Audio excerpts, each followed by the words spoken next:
Boa tarde a todas e todos. Obrigada, Gui. Obrigada a você que está aí nos assistindo. E o tema do toque de agora é cultura de inovação e intraempreendedorismo.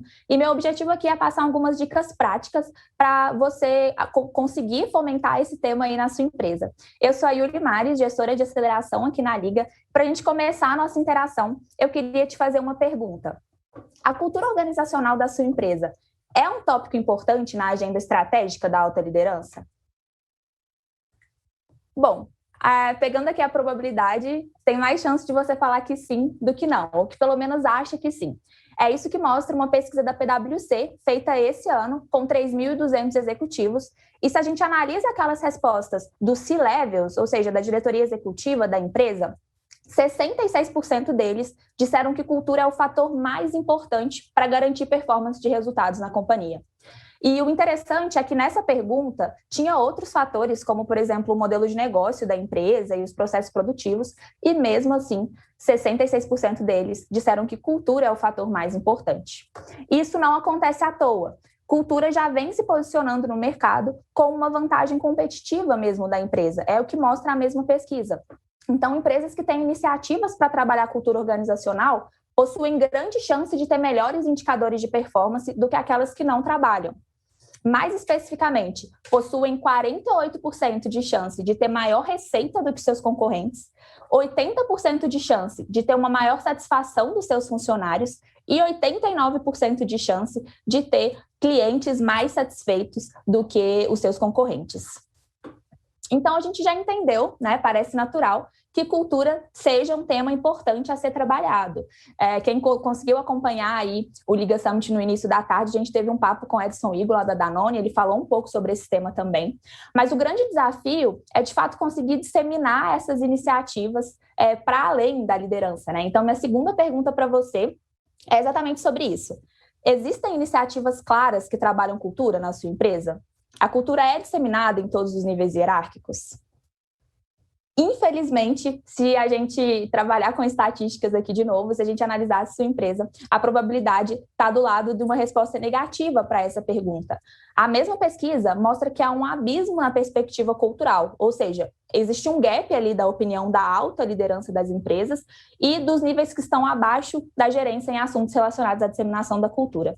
Então, em perguntas relacionadas à estratégia da empresa e a desafios da empresa, quando a alta liderança era perguntada se eles conseguem descer isso para os níveis mais baixos, se eles alinham a estratégia e os desafios atuais da empresa para todos os níveis, 73% deles disseram que sim.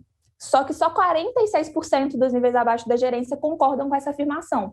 Ou seja, existe um gap de 27% dentro dessas opiniões. Além disso, quando os temas eram relacionados à diversidade, o quanto que a empresa trabalha assuntos relacionados à diversidade, senso de comunidade, esse gap foi de 20%. E isso é um pouco perigoso, porque se a gente analisa o que as gerações Y e Z mais buscam numa empresa, e aí lembrando que essas gerações já representam atualmente 50% da força de trabalho no Brasil, e até 2030 vão ser 70% dessa força, o que eles colocam como pontos importantes na hora de decidir onde trabalhar, e até o que eles esperam das empresas que eles já trabalham, são exatamente esses tópicos onde o gap é ainda maior. O senso de comunidade, a liberdade e a autonomia para exercer suas tarefas e a diversidade. E, se você já deve estar aí pensando, né, esses temas estão bem relacionados com a ESG, um tema que a gente discutiu já bastante aqui no Liga Summit, que vem sendo bastante discutido aí no mercado. E não para por aí. Se a gente pega a geração Y especificamente, eles estão 55% mais interessados em abrir sua própria empresa do que se comparados à geração anterior, a geração X. Ou seja, estão mais empreendedores do que nunca. Por outro lado, se a gente olha para a geração Z, eles estão muito intraempreendedores. Uma pesquisa encomendada pela Dell Technologies mostrou que 85% dessa geração, ou seja, aqueles nascidos a partir de 1995, desejam desenvolver ou implantar inovações no seu trabalho. É um número bem alto, né? Um outro fator bem interessante sobre essas gerações é que, ao contrário das gerações passadas, elas não se acomodam se elas estiverem insatisfeitas. Então, mesmo tendo ali no máximo 30 e poucos anos, 70% deles já tiveram 5 ou mais empregos. Então, aquela ideia de você entrar numa única empresa, fazer uma carreira lá, independente de você estar satisfeito ou não com aquilo, vai por água abaixo com essa nova ideia, essas novas gerações. Com isso, não podia ser diferente, né? Então, com toda essa força de trabalho ali ansiosa por inovar, empresas que são mais inovadoras têm menos turnover e mais resultados. É o que mostra a pesquisa da Bain Company. Então, aqui a gente analisa dois indicadores, o de lealdade dos funcionários e o de receita, e o de lealdade dos funcionários, analisado por meio do NPS Score, mostra que as empresas que foram caracterizadas como inovadoras pelo estudo têm uma lealdade dos seus funcionários muito maior do que aquelas que não foram caracterizadas dessa forma. E quando a gente fala de crescimento de receita, elas também apresentam um crescimento muito mais expressivo, muito mais acelerado, de 13% anualmente, em média, em contraponto a 5% de crescimento de receita dos seus concorrentes. Com isso tudo, então, espero que nesse momento você já esteja pensando, entendi, Yuli, cultura é importante, cultura de inovação é importante, né? Mas como que eu posso promover iniciativas para ter essa cultura e converter em resultados reais para a minha companhia? Eu trouxe aqui 4 dicas para a gente poder destrinchar um pouco mais esse assunto. A primeira delas é dê autonomia e alinhamento para o desenvolvimento de inovações. E para a gente explicar um pouquinho mais esse primeiro fator, eu trouxe uma ferramenta, que é a matriz de autonomia e alinhamento, que divide os ambientes de trabalho baseado nesses 2 fatores em 4 tipos. O primeiro deles, que seria aqui o pior dos cenários, é um ambiente de trabalho que tem pouco alinhamento da gerência com seu time e também uma baixa autonomia das pessoas para executar suas tarefas. Nesse ambiente, a gente vai ter uma característica muito forte de microgerenciamento e uma indiferença do funcionário do que ele está fazendo. Então, eu não sei exatamente qual resultado aquilo que eu estou fazendo vai gerar, eu não tenho liberdade para exercer minha criatividade dentro dessas tarefas. Então, esse aqui é o ambiente que a gente tem mais que fugir de todos eles. O segundo cenário é muito comum em startups que estão em alto crescimento. Eu, particularmente, aqui na Liga, já me deparei com alguns empreendedores nesse cenário. E aí aqui a gente tem um cenário que tem uma alta autonomia, então todo mundo ali é muito empreendedor, quer fazer, mas em algum momento as coisas podem acabar se perdendo em termos de alinhamento estratégico. Então eu tenho ali um foco no crescimento, mas acaba cada um fazendo algo diferente, essas coisas não se conversam muito bem. Então é um ambiente empreendedor, mas ao mesmo tempo, se você trabalha numa grande corporação, numa empresa já consolidada, esse ambiente pode ser mais caótico do que benéfico. Por fim, o nosso terceiro cenário é um ambiente onde a gente tem um alto alinhamento da gerência com o seu time, porém uma baixa autonomia do time para executar tarefas. Pensa numa linha de produção. Aqui o ambiente é mais ou menos parecido com esse. Então, a gente tem o autoritarismo como ponto forte aqui e o conformismo também.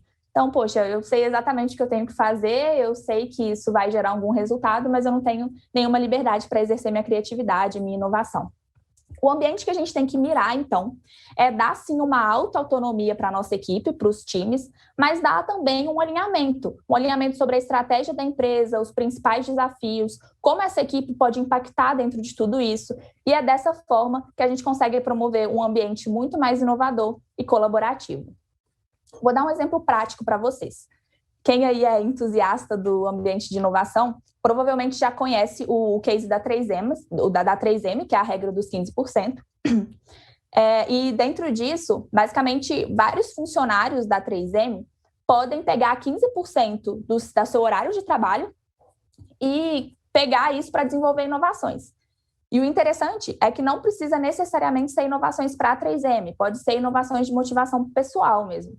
E essa regra, ela ficou muito famosa porque um dos principais produtos da 3M hoje, que é o Post-it, surgiu dessa forma. Então, um dos funcionários estava ali usando os seus 15% para desenvolver ali um projeto dele de organização de partituras da igreja que ele fazia parte, enfim. Ele era do corpo técnico mesmo, científico de desenvolvimento da 3M, e aí eles conseguiram criar o Post-it com tudo isso.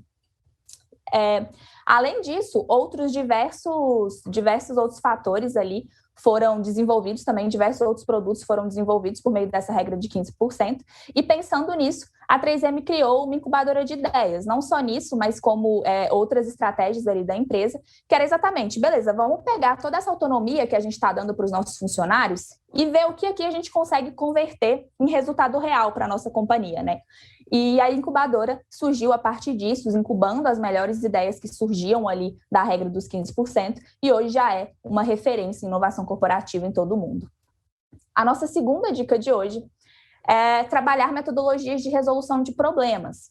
De novo, se você é um entusiasta do mundo de inovação, você provavelmente já ouviu falar em algumas dessas abordagens. E elas são bastante importantes porque no meio corporativo as coisas podem acabar entrando no operacional demais, né? Da gente ficar com muito foco em tarefa e pouco foco em resolução de problemas em si, né? De exercer ali a tarefa de resolver aquele problema, de implantar ali algo diferente.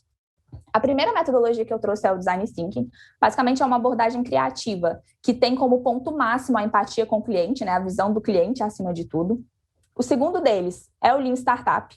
O Lean Startup, apesar do nome, ele não é aplicado só em startups, tá? Então, qualquer ambiente que esteja precisando de experimentações, de teste de hipótese, de fazer validações rápidas com o objetivo de eliminar desperdício no processo, a gente pode usar esse framework.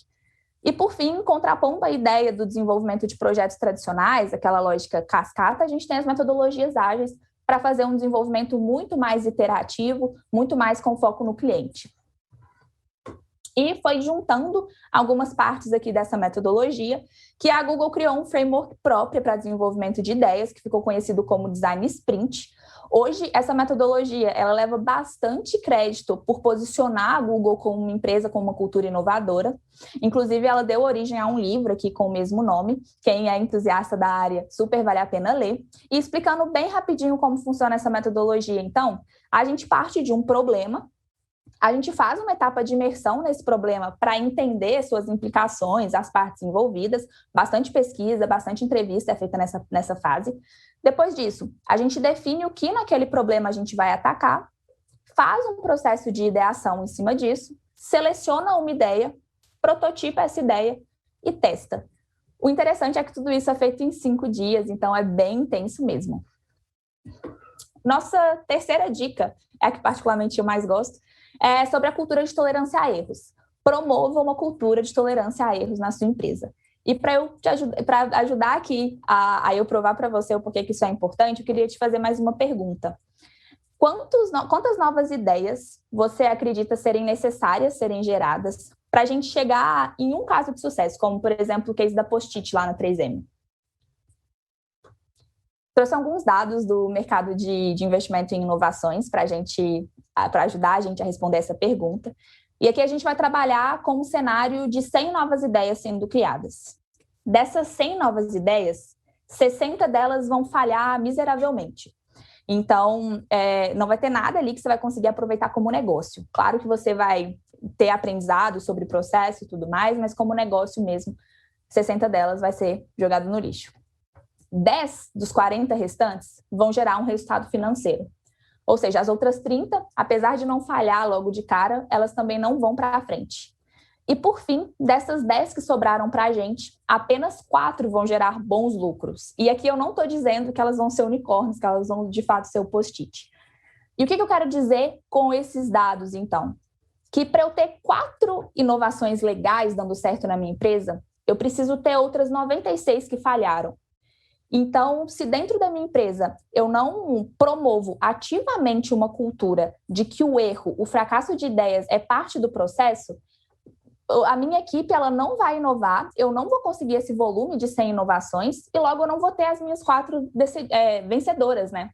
Então, aqui, o principal ponto é que é impossível a gente selecionar qual ideia vai para frente. A gente tem que trabalhar com estatística mesmo, né? A gente tem que trabalhar com a probabilidade daquilo dar certo. Então, para eu chegar nas minhas 4, eu preciso ter outras diversas ali falhando. E é exatamente essa cultura que a Amazon dissemina bem fortemente internamente, onde para o Jeff Bezos, o CEO da companhia, a falha e as novas invenções são gêmeos inseparáveis. Ou seja, ele sabe, para ele ter aquela ideia de sucesso, como o Amazon Prime, por exemplo, ele teve que ter centenas de ideias de inovação ali descartadas, tempo e recurso ali gasto nessas coisas que não necessariamente foram para frente, mas só por isso que ele conseguiu ter ali a ideia vencedora, né? Não foi escolhida a dedo, pelo contrário, ela estava ali em desenvolvimento com várias outras. Por fim, chegando na nossa quarta dica de hoje, incentive a colaboração e o senso de comunidade na sua empresa. Essa quarta dica está bem relacionada àqueles 3 pontinhos que eu comentei na outra pesquisa, né, na pesquisa anterior, de fomentar a diversidade, fomentar senso de comunidade, que são assuntos que estão vindo fortes aí, não só para a nova geração, mas como o mercado como um todo. E aí aqui eu selecionei alguns modelos organizacionais de time para vocês, para poder dar aqui um direcionamento para vocês. O primeiro deles é o modelo de squads. Basicamente, a ideia aqui é ter squads multidisciplinares ao invés de equipes fechadinhas, equipes com a mesma expertise. Então, por exemplo, se eu tenho um gerente, por exemplo, de marketing, e abaixo deles tem vários analistas de marketing, não estou fomentando a multidisciplinaridade. Se meu time de TI também é dessa forma, meu time de vendas também é dessa forma, eu não estou fomentando a multidisciplinariedade. Mas qual que é, então, o conceito de um squad? É eu pegar pessoas com perfis diferentes, colocar numa mesma equipe com um objetivo em comum. Então, eu não estou dizendo que as áreas das empresas têm que acabar, tá? Não é isso. Mas como que a gente já consegue colocar um pouquinho dessa mentalidade dentro da nossa empresa? Todas essas mentalidades aqui nasceram com startups, né? Como o Spotify, por exemplo, essa ideia dos squads, das tribos veio bem forte com o Spotify. Mas hoje elas já são disseminadas em várias grandes empresas e não necessariamente só empresas de tecnologia. A ideia de tribos nada mais é do que o grupo ali de squads, né? Um grupo de squads trabalhando rumo a um objetivo em comum. E, por fim, a gente tem as guildas, que pode ser uma boa opção para trabalhar o senso de comunidade e a diversidade dentro da empresa. Aqui a gente seleciona grupos temáticos para debater e discutir sobre um determinado tema ali dentro da empresa. É bem comum temas de guilda ser diversidade, inclusão, equidade, e aqui a gente trabalha forte esse senso de comunidade. Um case legal sobre a aplicação desses modelos organizacionais numa grande companhia é o da Magalu, que na época ainda era Magazine Luiza, que começou a inserir os modelos de squads dentro da companhia, e isso começou a dar tão certo, né, para alguns projetos de inovação, que foi um dos fatores que motivou a criação do Labs de lá. E até hoje, o Labs de lá continua tendo todos esses modelos organizacionais. Por fim, então, dei essas 4 dicas, mas eu sei que não é simples colocar tudo isso em prática, né? Então, falar aqui, no caso, é mais fácil do que você já desenvolver tudo isso dentro da sua empresa. Então, para a gente finalizar, eu quero te apresentar como que a Liga pode te ajudar, né? Como que a Liga ajuda os nossos clientes dentro de toda essa jornada. E a gente faz isso por meio do programa de intraempreendedorismo. O objetivo do programa de Intra é exatamente o de estimular a cultura de inovação dentro da empresa, aperfeiçoando aquelas habilidades que são chaves para a resolução de problemas nas equipes que participam com a gente. E, para isso, a gente promove uma trajetória que vai desde a exploração de um desafio, a ideação e prototipação dessa ideia, baseado em assuntos relevantes estrategicamente para a sua empresa, em desafios reais aí da sua empresa. A gente trabalha 4 habilidades principais dentro do programa de Intra. A primeira delas é a execução prototipada. Aqui, essa habilidade, ela está bem relacionada à ideia da gente testar o mais rápido possível e com o mínimo de desperdício possível uma nova ideia, aquela ideia de tirar a nossa ideia do papel o mais rápido possível mesmo. A segunda delas, que é o pensamento ecológico, é ESG puro. Então, é como que eu consigo colocar dentro do meu trabalho, dentro da minha rotina, opiniões diferentes da minha, trabalhos mais colaborativos, senso de comunidade e pegar tudo isso como um repertório para o meu dia a dia mesmo, para ter novas ideias e ter novos desenvolvimentos. Por fim, o nosso terceiro ponto é o ponto de flexibilidade. O nosso terceiro ponto é habilidade trabalhada, é a flexibilidade mental. Então, aqui a gente tem a capacidade de lidar com falhas, basicamente, né? Então, eu tenho uma ideia ali muito legal, e aí essa ideia não dá certo. Poxa, eu preciso ter uma flexibilidade daquilo para testar uma nova ideia. É o que no mundo do startupeiro a gente gosta de chamar de pivotar, né? Mudar a direção, dado alguns resultados. E tudo isso requer uma articulação emocional muito grande. São ambientes que são diferentes de serem trabalhados do que o dia a dia de uma empresa tradicional. Então, uma das habilidades que a gente trabalha bastante também é a capacidade emocional ali dos colaboradores de lidar com tudo isso. A gente tem alguns resultados esperados dentro do nosso programa de Intra. O primeiro deles é, de fato, o empoderamento do colaborador para a resolução de problemas complexos, ou seja, como que eu consigo dar para ele as ferramentas e todos os conhecimentos necessários para poder resolver problemas por meio de todas aquelas ferramentas que eu comentei anteriormente. O segundo deles é o aumento da satisfação do colaborador com a companhia. Então, como vocês vão ver num slide um pouco mais para frente, aqui a gente tem vários feedbacks super legais de como que é o programa de Intra e os resultados que tudo isso gera. O terceiro deles é a visão sistêmica dos colaboradores sobre as áreas da companhia. O comum é a gente pegar desafios de áreas diferentes para lançar num programa de Intra. E as equipes que promovem o desenvolvimento da solução para esse desafio, elas são multidisciplinares, bem naquela ideia de squad mesmo. Então, a gente tem equipes de várias áreas diferentes resolvendo desafios também de várias áreas diferentes. Isso dá uma noção bem legal de visão sistêmica ali da companhia. Um dos objetivos é a criação do portfólio de soluções para esses desafios que são lançados. Então, vocês vão ver que, independente da modalidade do programa de Intra, no mínimo a gente vai entregar esse portfólio de conceitos de soluções que tem a capacidade de resolver esse desafio da sua empresa. E, por fim, é uma excelente forma de trabalhar a marca empregadora da empresa, trabalhar o employer branding. Como a gente viu ali em dados no início, como já vem sendo bastante discutido aqui no Liga Summit, todos esses assuntos estão em alta aí dentro do mercado, né, sobre cultura organizacional e sobre a cultura de empreendedorismo em si dentro da empresa. Na prática, pode funcionar de duas formas. Claro que cada uma dessas formas tem algumas variações ali dentro delas, mas, em geral, a gente segue dois tipos de programa. Um mais caracterizado por uma curta duração, que a gente chama de maratona de inovação. Aqui a gente tem uma pegada muito forte de formação cultural, ou seja, todas aquelas características que a gente viu anteriormente são trabalhadas, as habilidades são trabalhadas dentro do programa fortemente. E, além disso, depois que a gente lança o desafio, e a gente promove uma maratona mesmo de ideação, de descoberta, exploração e ideação para esses desafios e sai também com um plano de validação de solução para esses desafios reais. Ou seja, eu lancei o desafio, a gente explorou esse desafio com as equipes geraram ideias, a gente formaliza essas ideias ali em conceitos de solução e cria um plano de validação para poder validar aquelas hipóteses mais importantes em relação a essa ideia. Já o de longa duração é, de fato, um programa de aceleração interna. Ou seja, além dos dois fatores anteriores, a gente também trabalha o desenvolvimento e a validação inicial das soluções ideadas. E aí aqui, o quanto a gente vai conseguir avançar na validação depende do tempo do programa, né? Existem programas que são de 8 semanas, por exemplo, outros que são de 16, e aí a gente ajuda na prática a rodar os ciclos de validação dentro de tudo isso. E não poderia deixar de falar dos resultados reais que esses programas de Intra geram dentro da cultura de inovação das empresas.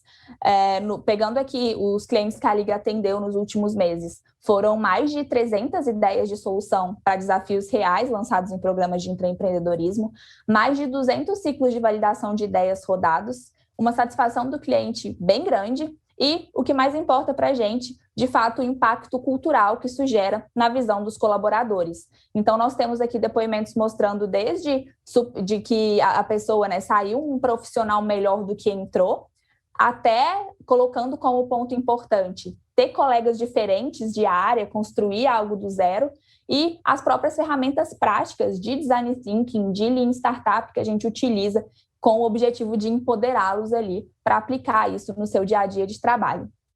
Então, se você quer saber mais sobre como fomentar cultura intraempreendedora na sua empresa, é só falar com a Liga. Vocês podem contactar a gente aqui por todas as redes sociais ou escanear esse QR Code, se você já quiser falar aqui com um dos nossos especialistas. E eu espero ter conseguido te dar algumas dicas práticas e que podem ser utilizadas aí dentro da sua empresa para fomentar essa cultura de inovação. Muito obrigada. Passo de volta para o estúdio. Liga Open Innovation Summit, inovação com resultados reais.